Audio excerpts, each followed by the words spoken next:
helps everyone to be given strength in the COVID-19 period until the situation returns to normal.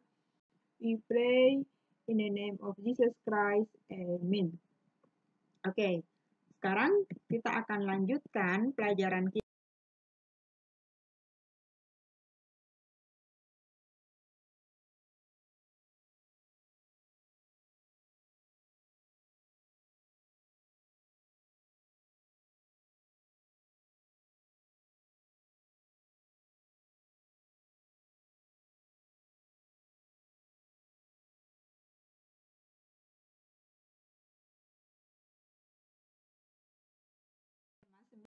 Kayanya negeriku, subtema 3, pelestarian kekayaan sumber daya alam, pembelajaran 1. Tindakan penghematan energi dengan bertanggung jawab dalam hidup.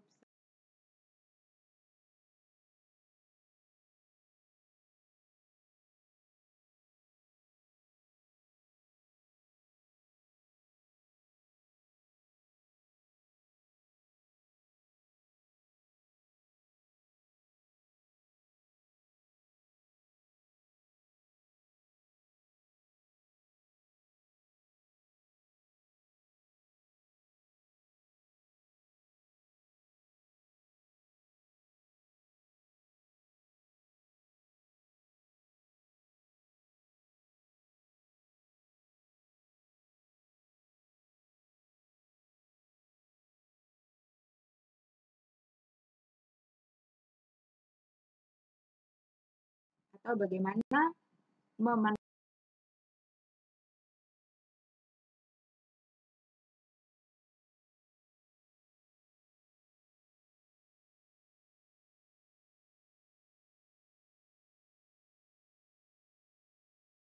Bagaimana cara kita melestarikan alam? Ada banyak hal yang dapat kita lakukan dalam melestarikan alam. Membuang sampah pada tempatnya. Dengan membuang sampah pada tempatnya dapat menjaga aliran sungai tetap lancar dan air tetap jernih. Menanam pohon di lahan yang tandus akan membuat tanah menjadi subur dan mampu menyerap air ketika musim penghujan sehingga dapat terhindar dari banjir. Mematikan air keran jika tempat penampungan air sudah penuh untuk menghemat air. Menebang pohon hanya dilakukan pada pohon yang usianya sudah cukup umur. Melarang perburuan liar untuk melindungi hewan langka. Penggunaan bahan kimia yang berlebihan dapat mencemari tanah, air, maupun udara. Mendaur ulang sampah yang akan membuat sampah lebih bermanfaat. Apa saja yang dapat kita lakukan dalam menjaga kelestarian lingkungan? Membuang sampah pada tempatnya, melakukan reboisasi, hemat air, melakukan tebang pilih, melarang perburuan liar, mengurangi penggunaan bahan kimia, mendaur ulang sampah.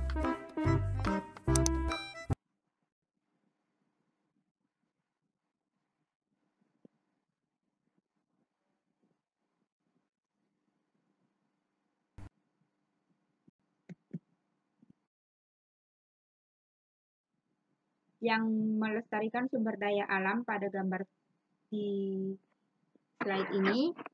Oke. Nanti anak-anak boleh diskusikan dengan anggota keluarganya.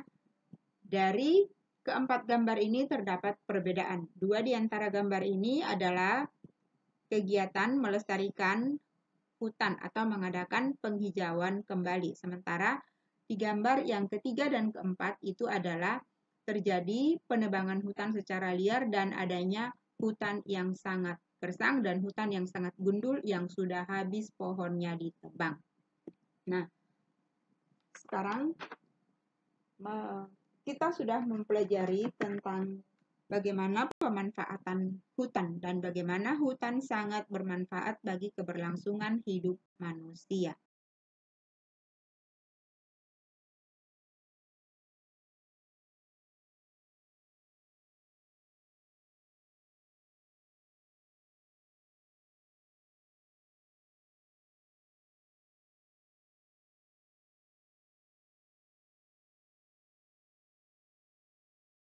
dalam keberlangsungan makhluk hidup. Hutan sebagai paru-paru dunia yang menghasilkan begitu banyak oksigen. Di dalam hutan juga terdapat keanekaragaman tumbuhan maupun hewan yang menjadi kebutuhan manusia.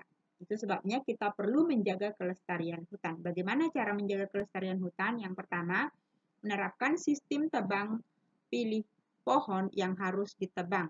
Kemudian melakukan reboisasi, mencegah kebakaran hutan, menghemat penggunaan kertas, memberi sanksi kepada penebang hutan yang sembarangan, kemudian tebang pohon yang sudah tidak produktif, melindungi habitat yang ada di hutan seperti habitat hewan dan tumbuh-tumbuhan. Kemudian tidak mencoret atau merusak pohon, kemudian tidak membuang sampah sembarangan. Sebab membuang sampah sembarangan di video di atas tadi kita sudah melihat akan membuat terjadi bencana dan menyebabkan banjir.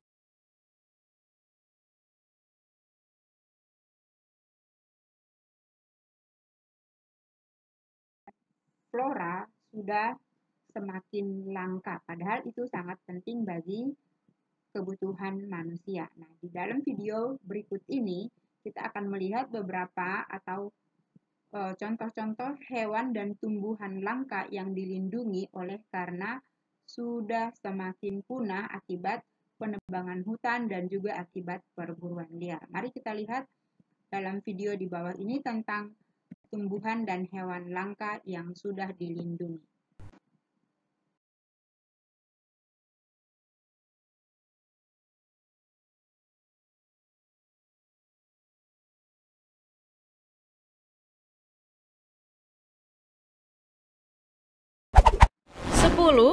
Kera hitam Sulawesi dan orang utan. Yaki atau monyet wolai atau monyet hitam Sulawesi adalah satwa endemik Indonesia yang hanya terdapat di Pulau Sulawesi bagian utara dan beberapa pulau di sekitarnya. Yaki merupakan jenis monyet makaka terbesar yang ada di Pulau Sulawesi. Cirinya yang khas dari Yaki adalah warna seluruh tubuhnya yang hitam dan memiliki rambut berbentuk jambul di atas kepalanya, serta memiliki pantat berwarna merah muda. Nah, masih sejenis dengan kera, orang utan adalah hewan langka yang satu ini mirip seperti kera, namun mempunyai ciri khas tersendiri, yaitu mempunyai rambut yang begitu panjang dibandingkan dengan jenis kera lainnya. Makanan utama dan kesukaannya yaitu buah-buahan. Di Indonesia, hewan ini tersebar di dataran rendah, juga hutan tropis yang terdapat di Pulau Kalimantan. 9. Badak bercula 1 dan badak bercula 2. Badak bercula 1 ini merupakan salah satu hewan yang langka di Indonesia. Hanya sekitar 50-an ekor saja hewan ini yang masih hidup dan dapat ditemukan di hutan ujung kulon. Hewan ini merupakan jenis hewan herbivora alias pemakan buah-buahan dan daun-daunan. Hampir mirip bentuk badannya dengan badak bercula 1, hanya saja yang membedakannya adalah di cula, di bagian depannya yang berjumlah 2. Hewan ini hanya bisa ditemukan di daerah Sumatera. 8. Rusa bawean. Rusa bawean adalah sejenis rusa yang saat ini hanya ditemukan di Pulau Bawean di tengah Laut Jawa. Secara administratif, pulau ini termasuk dalam Kabupaten Gresik, Provinsi Jawa Timur, Indonesia. Spesies ini tergolong langka dan diklasifikasikan sebagai terancam punah oleh IUCN. Populasinya diperkirakan hanya tersisa sekitar 300 ekor di alam bebas. Rusa bawean hidup dalam kelompok kecil yang biasanya terdiri atas rusa betina dengan anaknya atau jantan yang mengikuti betina untuk kawin. Hewan ini tergolong dalam hewan nocturnal atau aktif mencari makan di malam hari.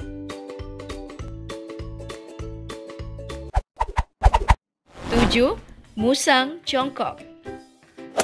Hewan langka yang satu ini beratnya mencapai 5 kg dan mempunyai panjang tubuh sekitar 71 cm yang dapat ditemukan di wilayah Aceh dan pegunungan Sumatera Barat. Hewan ini cukup gesit untuk memanjat pohon, sedang makanan kesukaannya adalah mamalia kecil dan beberapa jenis serangga. 6. Singapura. Indonesia harusnya cukup bangga karena memiliki Singapura yang dijuluki sebagai primata terkecil di dunia. Hewan langka yang satu ini hanya mempunyai berat tubuh sekitar 80 hingga 140 gram dan memiliki panjang tubuh sekitar 12 sampai 15 cm. Hal ini menjadikan singa puar cukup layak disebut sebagai primata terkecil di dunia. Hewan ini mempunyai sepasang mata yang lumayan besar yang ukurannya melebihi volume otaknya sendiri. Dan ternyata matanya itu hanya bisa digunakan pada malam hari, sekilas mirip seperti burung hantu. Habitat asli dari singa puar terdapat di Kepulauan Kalimantan, Kepulauan Riau, dan Kepulauan Sumatera bagian selatan serta Tenggara. 5. Ikan belida. Dengan berat tubuh dapat mencapai 1 kg dan panjang tubuh mencapai 87,5 cm, cukup besar memang untuk ukuran ikan air tawar. Bentuk tubuh ikan ini seperti pisau, sedang makanan kesukaannya yaitu ikan-ikan kecil serta udang. Habitat asli dari ikan ini adalah perairan di wilayah air tawar, di wilayah Jawa dan Kalimantan. 4. Kura-kura hutan. Kura-kura hutan lebih dikenal dengan nama baning Sulawesi, adalah sejenis kura-kura darat dari Sulawesi. Hewan ini menyebar cukup luas dari perbukitan Lembah Palu sampai sekitar Gorontalo. Dalam bahasa Inggris, kura-kura ini dikenal dengan Forstern tortoise atau Sulawesi tortoise. Keadaan populasinya yang tak seberapa, baning Sulawesi dikategorikan mudah terancam punah, terutama oleh ancaman eksploitasi yang berlebihan dan kehilangan habitat. Oleh sebab itu, IUCN memasukkan baning Sulawesi ke dalam status endangered atau hewan terancam punah, dan CITES memasukkannya ke dalam Appendix 2. Hewan ini belum dilindungi oleh Undang-Undang Republik Indonesia. 3. Anoa. Jika diperhatikan, hewan yang satu ini mirip seekor kambing dengan ukuran yang besar. Namun yang membedakan dengan kambing selain ukuran tubuhnya yang besar, yaitu adanya tanduk runcing di kepalanya yang panjangnya mencapai 30 cm. Anoa termasuk mamalia yang mempunyai kuku genap. Sulawesi merupakan habitat asli dari hewan ini. 2. Burung elang Jawa. Burung elang ini mempunyai bentuk yang sangat gagah, namun sangat disayangkan populasinya kini tinggal 250 ekor saja. Keberadaannya hampir tersebar merata di sekitar hutan di Pulau Jawa, seperti Gunung Anjas-Moro, Gunung Kawi, Gunung Salak, Gunung Slamet, dan masih banyak lagi lainnya. Selain di gunung-gunung, hewan ini juga terdapat di beberapa taman nasional yang ada di Jawa, seperti Taman Nasional Gunung Gede Parangrango serta Taman Nasional Muara Betiri. 1. Komodo. Komodo merupakan hewan yang sangat langka karena jumlahnya yang sedikit. Hanya terdapat di Indonesia, yaitu tepatnya di Pulau Komodo. Hewan ini juga termasuk spesies kadal paling besar di dunia yang rata-rata memiliki panjang 2 hingga 3 meter dan berat bisa mencapai 100 kg. Di alam bebas, habitat komodo telah mengalami penyusutan dan terancam punah karena aktivitas manusia. Oleh sebab itu, makanya IUCN memasukkan komodo termasuk sebagai hewan yang langka. Hewan ini pun termasuk salah satu hewan langka yang dilindungi oleh pemerintah Indonesia. Nah, itulah 10 hewan langka yang dilindungi di Indonesia.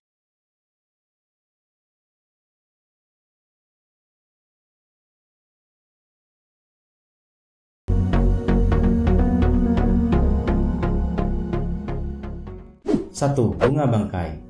Bunga bangkai merupakan bunga raksasa yang sangat unik karena dapat mengeluarkan bau busuk seperti bangkai. Bau busuk tersebut sebenarnya bertujuan untuk mengundang kumbang dan lalat agar hinggap dan membantu proses penyerbukan. Bunga ini tumbuh tinggi menjulang ke atas hingga bisa mencapai 4 meter. Ketika mekar, bagian luarnya berwarna putih krem, sedangkan mahkotanya berwarna merah tua keunguan. Bunga ini hanya akan mekar selama 7 hari hingga kemudian mati dan tumbuh kembali. Bunga bangkai berbunga pada rentang waktu yang cukup lama, bisa sekitar 5 tahun sekali. Habitat asli bunga ini ada di hutan Sumatera. Akan tetapi saat ini sudah mulai banyak dilestarikan di daerah lainnya, seperti di Taman Hutan Raya, Bandung.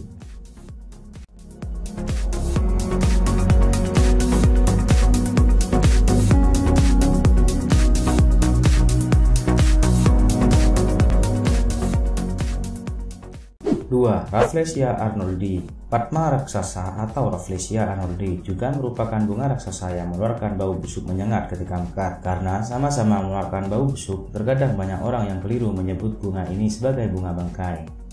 Rafflesia arnoldi tumbuh melebar ke samping dan bukan meninggi seperti bunga bangkai. Ketika bunganya mekar, diameternya bisa mencapai 1 meter dengan berat hingga 10 kg. Masa tumbuh hingga sampai mekarnya adalah sekitar 9 bulan. Bunga ini hanya akan mekar selama 7 hari sebelum kemudian layu dan mati. Bunga Rafflesia arnoldi hidup menumpang pada tumbuhan lain, maka dari itu habitatnya sangat tergantung pada adanya tumbuhan inang. Saat ini populasi bunga ini semakin menyusut karena habitatnya yang semakin sempit karena adanya alih fungsi hutan menjadi area pertanian, pemukiman, ataupun pertambangan.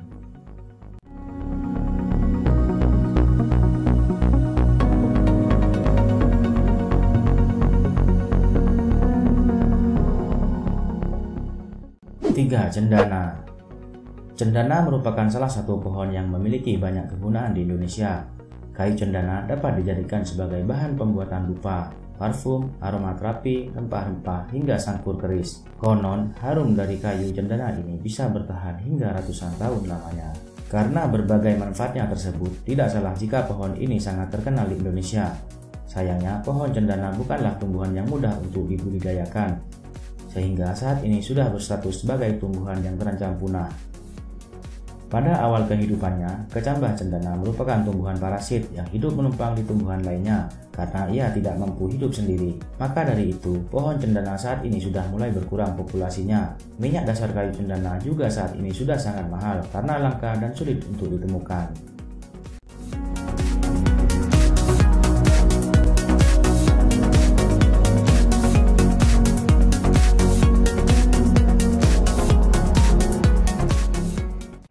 Damar. Pohon damar ini memiliki batang yang tingginya bisa mencapai 60 meter. Pohon ini tumbuh di berbagai daerah di Indonesia dengan berbagai sebutan seperti kisi, salo, dayungon, kidamar, dan lainnya. Selain kayunya, pohon ini dimanfaatkan getahnya. Getah pohon damar dapat digunakan sebagai bahan pembuatan kopal. Kopal merupakan salah satu bahan dasar cairan pelapis kertas dan juga lak atau vernis.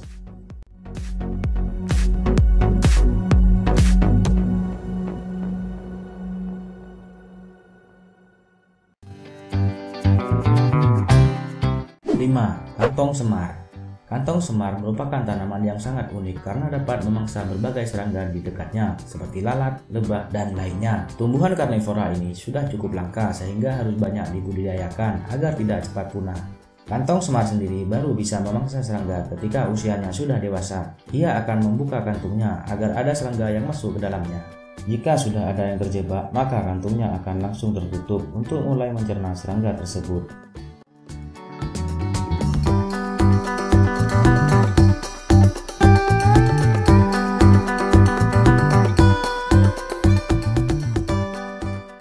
6. Ulin. Pohon ulin atau sering disebut juga sebagai bulian atau kayu besi merupakan tumbuhan khas Kalimantan. Pohon ini mampu menghasilkan kayu yang sangat kuat sehingga banyak digunakan untuk konstruksi bangunan seperti rumah, jembatan, kapal laut, dan sebagainya. Pohon ini bisa tumbuh hingga ketinggian 36 meter dengan diameter batang sebesar 95 cm. Pohon ini sendiri banyak tersebar di Kalimantan dan Sumatera. Sayangnya, pohon ini cukup sulit untuk dikembangbiakkan sehingga populasinya dapat menyusut jika habitat aslinya semakin berkurang. 7. Anggrek tebu. Anggrek tebu merupakan keluarga bunga anggrek yang paling besar dan paling berat. Satu rumpun anggrek tebu dewasa dapat memiliki berat lebih dari 1 ton dengan panjang mulai hingga 3 meter. Karena ukurannya yang sangat besar tersebut, bunga ini sering disebut sebagai anggrek raksasa. Bunga ini memiliki warna kuning dengan kombinasi bintik-bintik berwarna coklat, merah, dan merah kehitaman. Bunga ini sangatlah unik karena meskipun batangnya sudah dipotong, namun bunganya tetap dapat bertahan hingga 2 bulan. Bunga anggrek tebu ini sangat langka sehingga termasuk ke dalam tumbuhan yang paling dilindungi.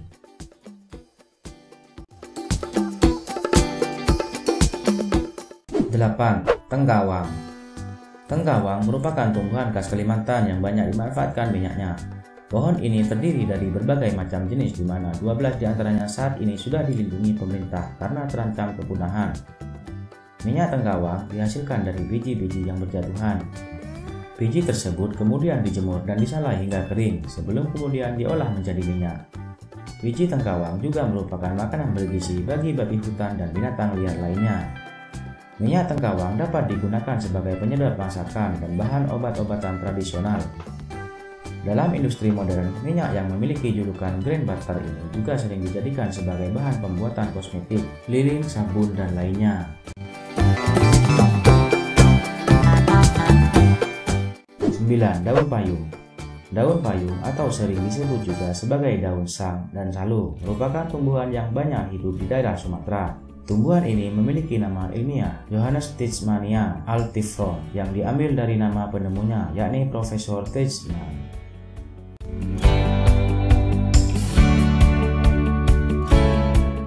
10. Edelweiss Jawa. Edelweiss Jawa atau bunga senduro merupakan salah satu jenis bunga yang saat ini sudah sangat kritis keberadaannya. Bunga ini banyak hidup di daerah pegunungan di Jawa. Bahkan bunga ini biasanya menjadi tanaman yang pertama tumbuh setelah terjadinya erupsi gunung berapi. Bunga Edelweiss Jawa dapat tetap terlihat segar meskipun sudah dipetik dari tangkainya. Hal tersebut membuat banyak pendaki yang mengambil bunga ini sebagai kenang-kenangan. Hasilnya, populasi bunga ini menurun drastis dan kini sudah diambang kepunahan. Bunga ini biasanya mulai bermekaran pada bulan April hingga Agustus. Bunga ini dapat memiliki usia hingga 100 tahun dengan tinggi batang hingga 8 meter. Lebih dari 300 serangga yang hinggap dan menghisap madu dari bunganya.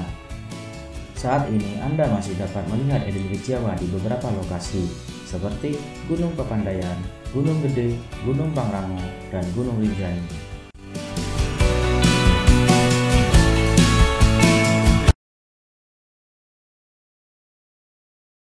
Dijadikan sebagai tempat pemukiman dan juga industri serta karena perburuan liar. Anak-anak nanti boleh membuat clipping tentang tumbuhan dan hewan langka. Nah, selain memiliki kesadaran untuk menjaga kelestarian hutan dan keanekaragaman hayati, kita juga harus memiliki kesadaran untuk melakukan penghematan energi.